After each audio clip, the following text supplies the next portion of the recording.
அந்த மாதிரி பேசுறதில்ல, கம்யூனிட்டி பற்றி பேசுறதில்ல. நான் நான் பாட்டில் என் உண்டு என் ஒர்க்கு நான் பாட்டில் அதை ரியலைஸ் பண்ணிவிட்டு நான் பாட்டில் என் வேலையை பார்த்துட்டேன். அனைவரும் சமம், பிறப்பால் எல்லாரும் சமம்.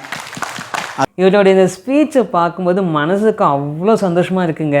ஏன்னா இந்த சோஷியல் மீடியாவை ரெகுலராக ஃபாலோ பண்ணிட்டு உங்களுக்கு தெரியும் ஒன்ஸ் அப்பான டைம் ஒரு மிகப்பெரிய ட்ரோல் மெட்டீரியலாக மாறி இருந்தார்.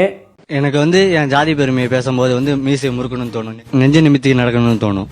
ஒரு அதை என் ஜாதி பெருமையை சொல்லும் போது ஒரு வீரம், என் கண்ணில் ஒரு திமிரு, ஒரு ஆங்காரம் எல்லாமே.